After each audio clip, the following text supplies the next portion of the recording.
સુપ્રભાત.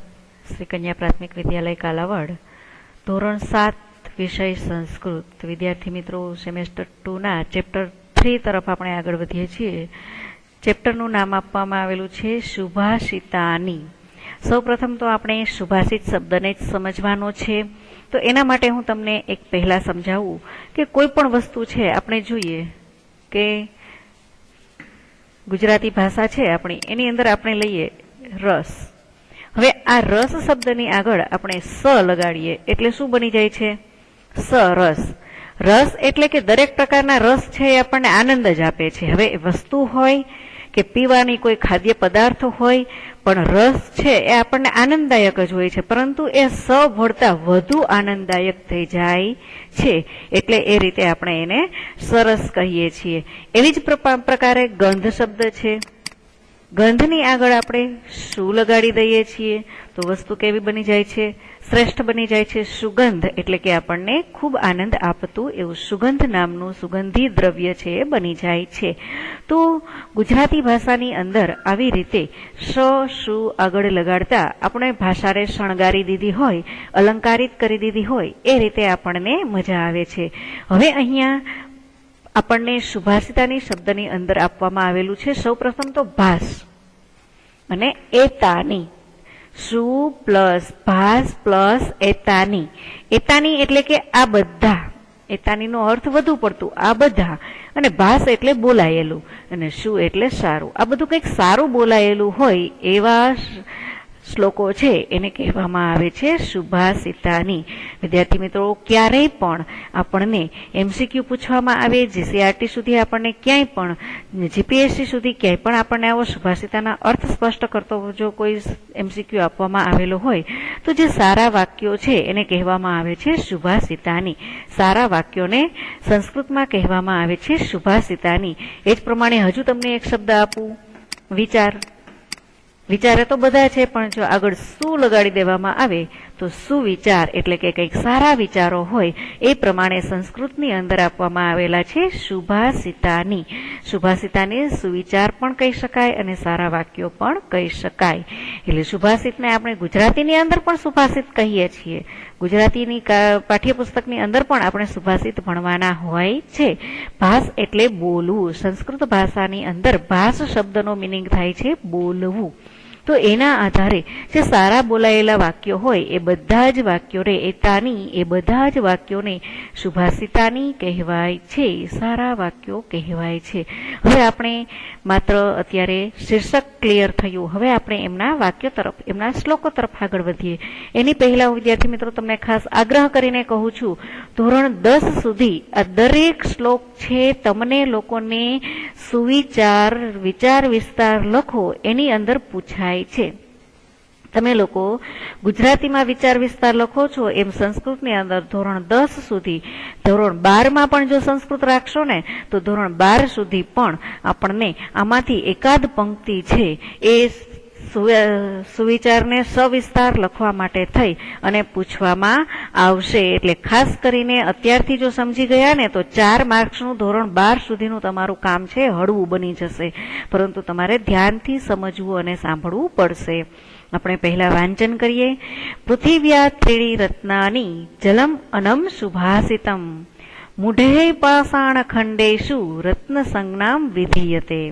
પ્રથમ શ્લોક આ રીતે હતો. દરેક શ્લોક કંઠસ્થ કરવાનો છે એટલે કે પાકો કરવાનો છે. પૃથિવ્યામ ત્રીણી રત્નાની જલમ અનમ સુભાષિતમ મૂઢે પાષાણ ખંડેશુ રત્ન સંજ્ઞામ વિધીયતે. આ રીતે છે તમારે પાકો કરવાનો રહેશે. પૃથિવ્યા એટલે કે પૃથ્વી ઉપર, ત્રેણી એટલે કે 3, રત્નાની એટલે રત્નો છે. પૃથ્વી પર 3 પ્રકારના રત્નો છે. તો કયા કયા રત્નો છે? તો એ રત્ન સમાન ગણાતી પૃથ્વી ઉપરની વસ્તુ છે એક જલ, બીજું છે અન્ન અને ત્રીજું છે સુભાષિતમ. જલમ, અન્નમ, સુભાષિતમ. પાણી, ખોરાક અને સુભાષિત. પૃથ્વી પરના આ 3 રત્નો છે.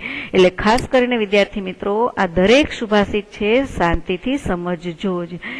પૃથ્વી પર 3 પ્રકારના રત્નો છે: પાણી, ખોરાક અને સુભાષિત. શા માટે? કે જો માણસને પીવા માટે પાણી ન મળે તો માણસને જીવવું અઘરું બને છે, ખોરાક ન મળે તો જીવવું અઘરું બને છે. માણસની વચ્ચે જીવતા જો માણસ સારી રીતે ન બોલે ને તો એમને માણસોની સાથે જીવવું પણ અઘરું બને છે. એટલા માટે જીવવા માટે થઈ આપણે આ ખાસ કરીને 3 વસ્તુની જરૂરિયાત છે. પહેરવેશનો કે બીજા કોઈ આપણા શોખના વાત અહીંયા કરવામાં આવેલી નથી. બાકી બધું ગૌણ છે. આ 3 વસ્તુ મુખ્ય છે. પૃથ્વી ઉપર આપણું સંસ્કૃત છે, આપણને આપણી સંસ્કૃતિ શીખવે છે કે જો આ 3 વસ્તુ નહીં હોય ને તો વિદ્યાર્થી મિત્રો માણસનું જીવવું અઘરું બને છે. માણસને જો તમે શાંતિથી અને પ્રેમની ભાષામાં શીખવી અને બોલાવશો ને તો તમને સામેથી સારા જ જવાબો મળશે. પરંતુ જો તમે ગુસ્સાપૂર્વક, ઉદ્ધતાઈપૂર્વક બીજાની સાથે વાત કરશો, બીજાની સાથે બોલશો તો પણ તમને એવા જ જવાબો મળશે અને તમારું મન છે એ વિચલિત થશે. તમને ગમશે નહીં. સામેના વ્યક્તિ પ્રત્યેનો તમારો જે વિચાર છે, તમારો જે વિશ્વાસ છે એ દૂર થશે. માટે આપણે હંમેશા સુભાષિત એટલે કે સારું બોલવું જોઈએ, જેથી કરીને આપણે પૃથ્વી પર રહેવા માટે પણ સક્ષમ બની શકીએ. આ મેં તમને અત્યાર સુધીનો વિસ્તાર કેવો હોય એ કહ્યું. આ રીતે તમે જ્યારે વિચાર વિસ્તાર લખવાનો હોય ત્યારે વચ્ચે લખી શકો છો. મૂઢે પાષાણ ખંડેશુ. મૂઢે એટલે મૂર્ખાઓને માટે, પાષાણ ખંડેશુ એટલે કે પથ્થરોના વિસ્તારમાં, પથ્થરોના ખંડમાં, અથવા તો પથ્થરોનો એક નાનો ટુકડો એમ પણ કહી શકીએ. ખંડ એટલે ટુકડો, પથ્થરનો નાનો ટુકડો પણ રત્ન સંજ્ઞા એટલે કે હીરા જેવો વિધીયતે એટલે કે માને છે.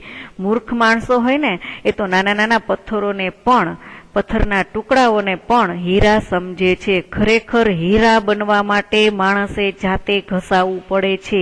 માણસે ઘણી બધી વસ્તુ લેટ ગો કરવી પડે છે. સામેના વ્યક્તિને સારું લાગે એવું જીવવું પડે છે. પોતાના મનને શાંતિ મળે એવું જીવવું પડે છે. પરંતુ જે મૂર્ખ માણસો હોય છે એમને આવી કોઈ વસ્તુ સમજાતી નથી અને નાના નાના પથ્થરોને ભગવાન માની, નાના નાના પથ્થરોને હીરા માની, નકામી જે અપ્રામાણિકથી મેળવેલી સંપત્તિ છે એને હીરા સમાન માની અને પોતાની જિંદગી જીવે છે. અને એના માટે થઈ અને એ પથ્થરના ટુકડાઓને હીરા સમજે છે. એટલે આવું કોણ સમજે છે? તો કે જે મૂર્ખ માણસ હોય તે.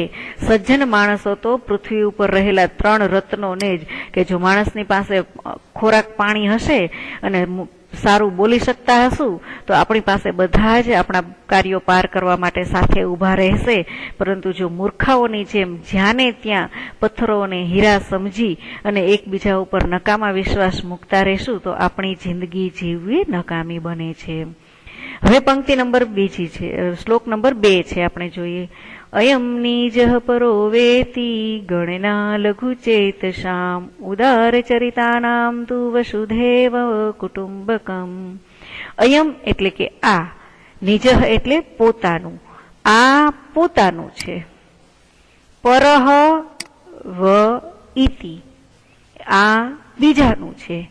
આ પોતાનું છે, આ બીજાનું છે એવી ગણતરી. ઇતિ અહીંયા આપેલું હતું ને, વ ઇતિ એટલે એવી ગણતરી. લઘુ ચેત શામ એટલે કે લઘુ એટલે કે નાનું અને ચેત એટલે ચિત્ત, જેનું ચિત્તને બીજું આપણે મન કહીએ છીએ. કે જેનું મન નાનું હોય ને એની ગણતરી આવી હોય. મોટા મનવાળા હોય ને એને તો આખી પૃથ્વી છે ને એ પોતાની લાગતી હોય. પણ જે નાના મનવાળા છે ને એ લોકો આવું કહે છે કે જેનું મન નાનું છે અથવા તો જેનું ચિત્ત નાનું છે એ લોકો આવી ગણતરી કરે છે. એટલે પંક્તિનો અનુવાદ માત્ર આ રીતે રહેશે: આ પોતાનું અને આ પારકું એવી ગણતરી નાના અથવા તો સંકુચિત મનવાળાની હોય છે. સંકુચિત એટલે નાનું મન, સંકુચિત મનવાળાની હોય છે. આપણે ભાષાકીય રીતે લખશું એટલે આવી રીતે લખશું: આ પોતાનું, આ પારકું એવી ગણતરી સંકુચિત મનવાળાની હોય છે. જે લોકો મોટા મનવાળા હોય એના માટે તો દરેક જગ્યા ઈશ્વરની છે, દરેક જગ્યા દરેક લોકોની છે એવું માનનારા હોય. દરેક વસ્તુ હોય, સ્થળ હોય, ગમે તે હોય, પરંતુ દરેક જગ્યાએ એ ભગવાનનો વાસ હોય એવું માને છે. પરંતુ સંકુચિત મનવાળા તો પોતાનું ને પારકું કરી અને પોતાના મનને શાંતિથી જીવાડી શકતા નથી. એની જ બીજી પંક્તિ છે ઉદાર ચરિતા નામ, એટલે કે જે ઉદાર ચરિત્ર વાળા છે, કે જે કોઈ માગે એને ફટાફટ આપી દેનારા છે, કોઈને મદદ કરવી હોય તો ઝડપથી મદદ કરનારા છે, એને ઉદાર ચરિત્ર વાળા કહેવાય. ઉદાર ચરિત્ર વાળાને તું એટલે કે તો, ઉદાર ચરિત્ર વાળાઓને માટે તો વસુધા એવ, વસુધા એટલે પૃથ્વી અને એવ એટલે જ કુટુંબમ એટલે કે કુટુંબ. પૃથ્વી જ કુટુંબ સમાન છે, આખી પૃથ્વી પોતાના કુટુંબના સભ્યોની જેમ એ મદદ કરે છે. એટલે ઉદાર ચરિત્ર વાળાઓને માટે તો પૃથ્વી જ કુટુંબ સમાન છે. એટલે બંને પંક્તિની અંદર કઈ વાતો કરવામાં આવેલી છે? એક સારી વાત અને એક પહેલી વાત, કે જેની અંદર તમારે શું સમજવાનું છે કે એક આવા પ્રકારના માણસો હોય છે અને બીજા કેવા પ્રકારના માણસો હોય છે, એવી બંને વાત કરે છે. એક સંકુચિત મનવાળા માણસો હોય છે અને એક ઉદાર ચરિત્ર વાળા હોય છે.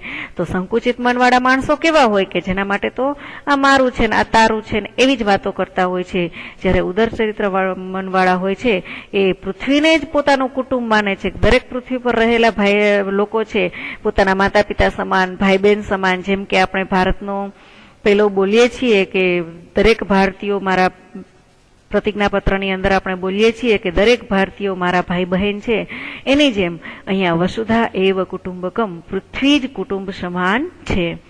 ત્યાર પછી નમંતી ફલીનો વૃક્ષા નમંતી ગુણીનો જના શુષ્ક વૃક્ષા ચ મૂર્ખા ચ ન નમંતી કદાચન. નમંતી એટલે કે નમે છે. અહીંયા બહુવચન આપવામાં આવેલું છે. નમંતી અંતિ પ્રત્યે લાગેલો છે. નમે છે ફલીનો એટલે કે ફળવાળા, વૃક્ષા એટલે વૃક્ષા. ફળવાળા વૃક્ષો નમી જાય છે અથવા તો નમે છે. વૃક્ષ ઉપર જો વધુ પડતા ફળ આવે ને તો વૃક્ષ છે નીચે નમે છે. એનું કારણ તો કે વૃક્ષ છે એ બીજા લોકો એમના ફળ ખાઈ શકે એટલે નીચા નમી નમી અને એમને કહે છે કે મારા ફળોને તમે ખાઈ શકો છો. જ્યાં સુધી કાચા ફળ હોય ને, વૃક્ષનું તમે ઓબ્ઝર્વેશન કરજો, વૃક્ષનું તમે નિરીક્ષણ કરજો કે જ્યાં સુધી એમાં ફૂલ આવેલા હશે, આપણા માટે એ કામની વસ્તુ નહીં હોય અને એમાં કાચા ફળ હશે, આપણે ખાઈ નહીં શકતા હોય, ત્યાં સુધી વૃક્ષની ડાળી ઊંચી હશે અને જ્યારે એમના ફળો પાકી જશે ત્યારે વૃક્ષની ડાળી નીચેની તરફ નમશે.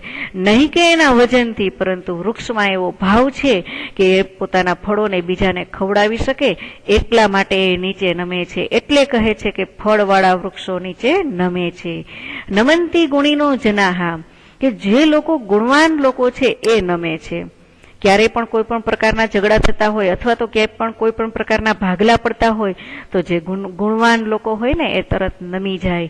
એટલે કે એ જતું કરી દે, એ બીજાને કહી દે કાંઈ વાંધો નહીં, તમારે જે કરવું હોય તે કરો, એ મને ગમશે. આવી જે વાતો કરનારા હોય એને ગુણવાન લોકો કહેવામાં આવે છે.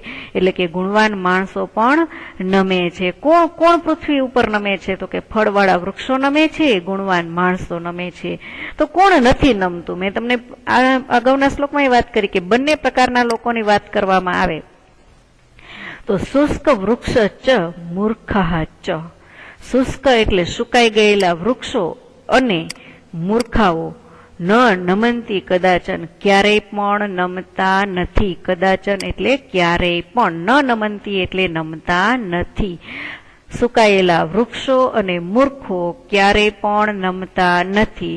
તમે ક્યાંય સુકાયેલું વૃક્ષ જોયું હશે તો એમની ડાળી છે આકાશ તરફ જ વધેલી તમને જોવા મળશે અને એને કાપવા માટે થઈ તમારે લોકોએ એમની પાસે પહોંચવા માટેનો પણ આધાર બીજો લેવો પડશે. જ્યારે ફળવાળું વૃક્ષ હોય તો એ નમેલું હોય અને તમારે ફળ મેળવવા માટે એમના પાંદડાને પકડીને પણ તમે ઉપર પહોંચી અને તમે ફળ પ્રાપ્ત કરી શકશો, પણ સુકાયેલા વૃક્ષની લાકડી પણ તમારાથી પ્રાપ્ત થઈ શકતી નથી, કારણ કે એ લોકો ક્યારેય નમતા નથી. એમ જે પૃથ્વી ઉપર રહેલા દુષ્ટ માણસો છે, મૂર્ખ માણસો છે, એ પણ ક્યારેય કોઈની સામે નમતા નથી. મીન્સ કે કોઈ પણ વાતમાં કોઈની સાથે જતું ન કરે અને પોતાની જ વાતને આગળ પડતી રાખે અને એને આધારે પોતાની જિંદગીમાં પણ સુખ પ્રાપ્ત થતું નથી.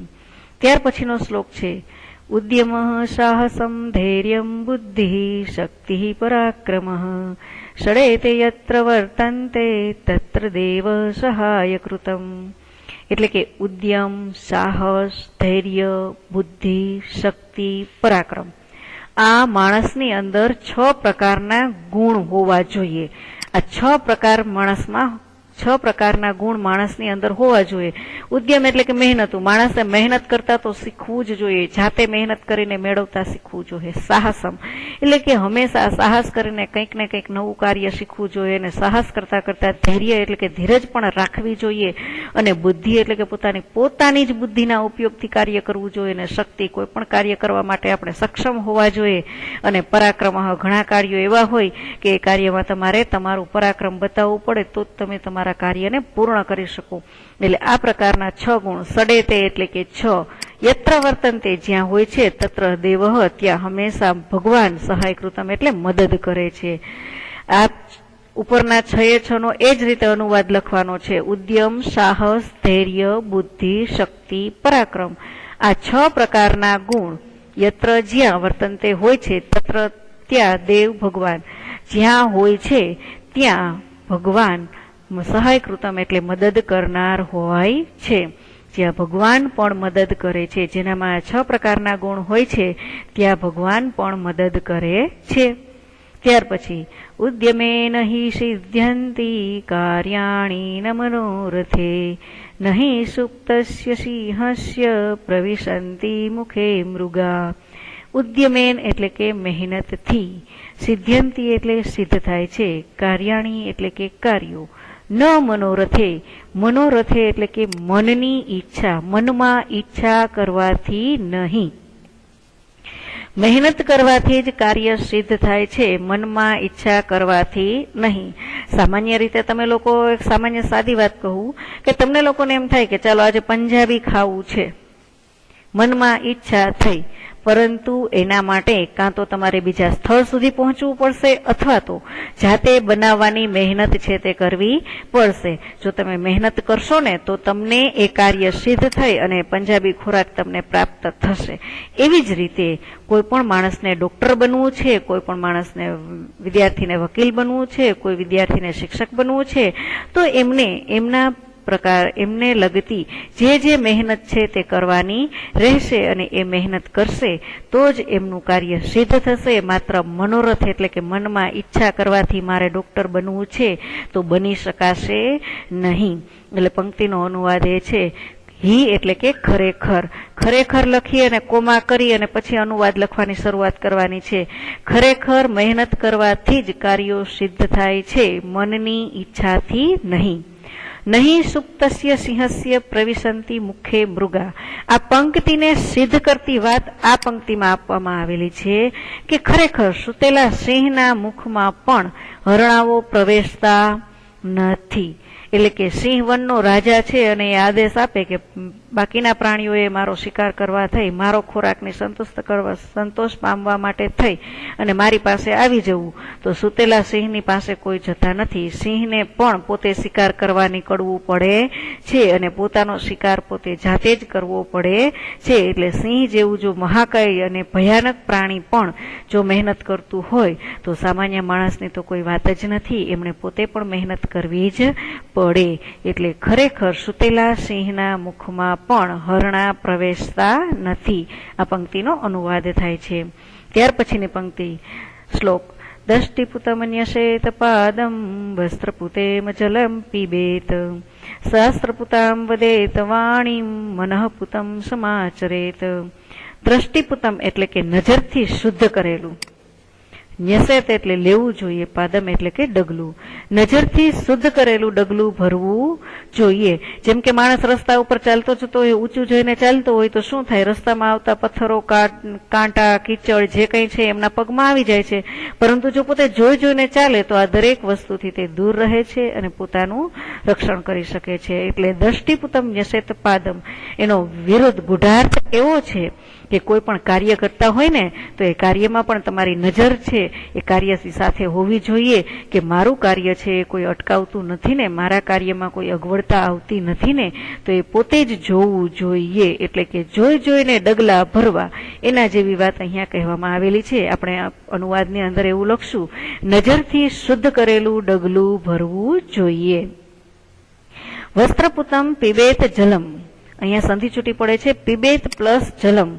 એટલે વસ્ત્રથી શુદ્ધ કરેલું, વસ્ત્રપૂતમ એટલે વસ્ત્રથી શુદ્ધ કરેલું પાણી પીવું જોઈએ, જે આપણા રોજિંદા જીવનની અંદર આપણે કરીએ છીએ, પરંતુ આપણા શાસ્ત્રની અંદર આવું કહેવામાં આવેલું છે એટલે આપણે કરીએ છીએ. વસ્ત્રથી શુદ્ધ કરેલું પાણી પીવું જોઈએ. શાસ્ત્રપૂતામ, શાસ્ત્રમ એટલે કે શાસ્ત્રથી શુદ્ધ કરેલી વદેત વાણી બોલવી જોઈએ. વદેત એટલે બોલવું જોઈએ. શાસ્ત્રથી શુદ્ધ કરેલી વાણી બોલવી જોઈએ કે જે આપણને અહીંયા સુભાષિતાની સ્વરૂપે આપવામાં આવેલી છે. મનઃપૂતમ સમાચરેત, મનથી શુદ્ધ એવું આચરણ કરવું જોઈએ. શાસ્ત્રથી શુદ્ધ કરેલી વાણી બોલવી જોઈએ, મનથી શુદ્ધ કરેલું આચરણ કરવું જોઈએ. મનને ગમે ને એવું જ શુદ્ધ આચરણ કરવું, જેથી કરીને મનને કોઈ જાતની તકલીફ પડે નહીં. જો તમે એક ખોટું કામ કરો ને તો એક ખોટા કામને સાબિત કરવા માટે તમારે બીજા 100 ખોટા કામ કરવા પડે, તો એ મનથી શુદ્ધ કરેલું કાર્ય કહેવાતું નથી. એટલે સમાચરેત એટલે આચરણ કરવું, મનઃપૂતમ એટલે મનથી શુદ્ધ કરેલું આચરણ કરવું જોઈએ. આ રીતે દરેક શ્લોકોનો અનુવાદ છે. શ્લોક પણ લખવાનો છે પાઠ્યપુસ્તક પાકી બુકની અંદર, અને અનુવાદ પણ લખવાનો છે. એક શ્લોક લખ્યા પછી આપણે એમનો અનુવાદ લખશું. શ્લોક એટલા માટે લખવાનો છે કે તમારે લખવાની આદત પાડવાની છે. શ્લોક પૂરતી છે તમને પરીક્ષાની અંદર પૂછાય છે, માટે વિદ્યાર્થી મિત્રો દરેક શ્લોકો પાકા કરી લેજો. હવે આપણે એમના સ્વાધ્યાયની અંદર ચર્ચા કરી લઈએ. આછેરી ઝલક ઝડપથી લઈ લઈએ, કારણ કે લેક્ચર છે પૂર્ણ થવાનો છે. માટે હોમવર્ક પેજમાં આપેલું હોમવર્ક તમારે કરવાનું રહેશે. સૌપ્રથમ શબ્દાર્થ લખી ત્યાર પછી શ્લોકો લખશો, જેથી કરીને તમારે લોકોને અહીંયા તમને પાદ પૂર્તિ એટલે કે શ્લોકો પૂર્ણ કરવાનું કહેવામાં આવેલું છે. અને બીજું કે તમને શબ્દોનું શુદ્ધ ઉચ્ચારણનું કહેવામાં આવેલું છે, તો દરેક શબ્દ છે તમારે ફરીથી વાંચવાનો છે. હવે વિદ્યાર્થી મિત્રો આપણે જોઈએ આગળ કે બીજા પ્રશ્નની અંદર સુભાષિતના આધારે નીચેની ખાલી જગ્યા પૂરવાની છે. નમંતી ફલાની વૃક્ષાહ, આ રીતે પંક્તિના આધારે ખાલી જગ્યા પૂરો. કૌંસમાં આપેલ શબ્દ વડે આપણે ઉદાહરણમાં બતાવ્યા પ્રમાણે વાક્ય બનાવવાના છે. વસુધૈવ કુટુંબકમ, તો એ જ રીતે રાજ્યમેવ કુટુંબકમ, ગ્રામ એવ કુટુંબકમ, એટલે કે જેમ પૃથ્વીને આપણે કુટુંબ માનીએ છીએ એ જ રીતે આપણે રાજ્યને પણ કુટુંબ માનીએ, ગ્રામ એટલે ગામડાને પણ કુટુંબ માનીએ, રાષ્ટ્ર એટલે કે આપણા આખા સમગ્ર દેશને પણ આપણે કુટુંબ સમાન માનવાનું છે. તો એ રીતે આપણે વાક્ય બનાવવાના છે. ત્યાર પછી આપણે આગળ જોઈએ કે પાના નંબર કૌંસમાં આપેલા પાના નંબર 8 ઉપર આપવામાં આવેલું છે કે કૌંસમાં આપેલા શબ્દોનો ઉપયોગ કરી ઉદાહરણમાં બતાવ્યા પ્રમાણે વાક્ય બનાવીને બોલો અને લખો. યત્ર તત્રનો અનુવાદ થાય છે. યત્ર એટલે જ્યાં અને તત્ર એટલે કે ત્યાં. તત્ર એટલે ત્યાં અને યત્ર એટલે જ્યાં. જ્યાં ત્યાંનો વાક્ય ગુજરાતીની અંદર આપણે બનાવતા હોય છે. યત્ર પરિશ્રમ તત્ર સફળતા, જ્યાં મહેનત છે ત્યાં સફળતા છે. તો આની અંદરથી આપણે જોડ બનાવવાની છે ધર્મની સાથે. યત્ર ધર્મ તત્ર વિજય, જ્યાં ધર્મ છે ત્યાં જય છે. યત્ર પરિશ્રમ તત્ર સફળતા, એટલે શબ્દની જોડ તમારે લોકોએ બનાવવાની છે. આ તો એક ગેમ સમાન કાર્ય છે, એટલે તમારે લોકોએ અહીંયા શબ્દની જોડ બનાવી અને આગળ લખવાનું છે. એ જ પ્રમાણે ઉદાહરણમાં બતાવ્યા પ્રમાણે રૂપો બનાવવાના છે કે સિંહ એટલે સિંહસ્ય. સ્ય પ્રત્યય આપણને નો ની નું ના શબ્દનો અર્થ બતાવે છે. સિંહના. વાનરઃ વાનરસ્ય એટલે વાંદરાના. પર્વતઃ પર્વતસ્ય પર્વતના. શંકરઃ શંકરસ્ય. આ રીતે દરેક શબ્દને સ્ય પ્રત્યય લગાડી અને આપણે અનુવાદ પણ શીખીએ અને પ્રત્યય પ્રમાણે શબ્દનું રૂપ પણ બનાવી શકીએ. ત્યાર પછી તમને વિકલ્પવાળા પ્રશ્ન આપેલા છે કે કદાચન ન નમંતી.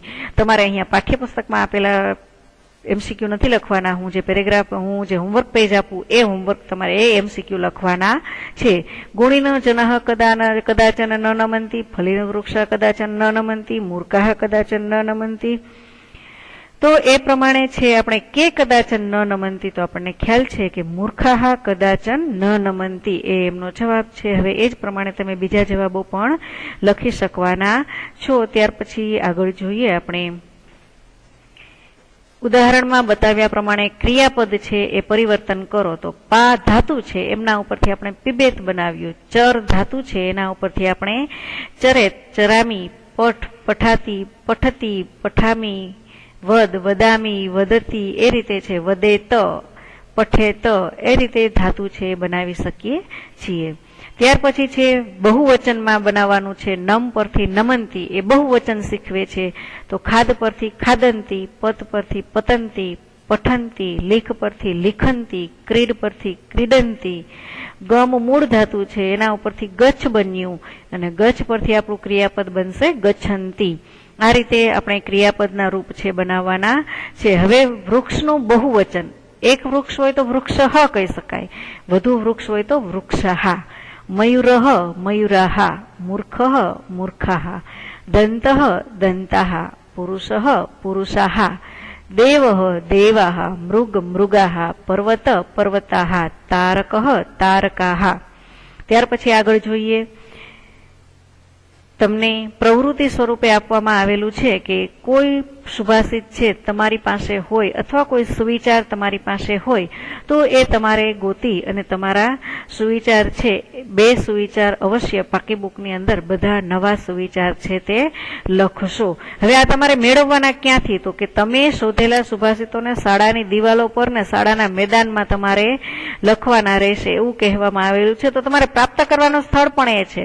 કોઈ પણ શાળાની મુલાકાત લ્યો, પુસ્તકાલયની મુલાકાત લ્યો તો તમને તમારા સુભાષિતો છે તે મળી જશે. અથવા તો તમે કોઈ મંદિરમાં જશો તો ત્યાં પણ તમને સુભાષિતો લખેલા હશે. તમને ગમતા બે સુભાષિત, બે સુવિચાર તમારે તમારી પાકી બુકની અંદર લખવાના છે. ધન્યવાદ.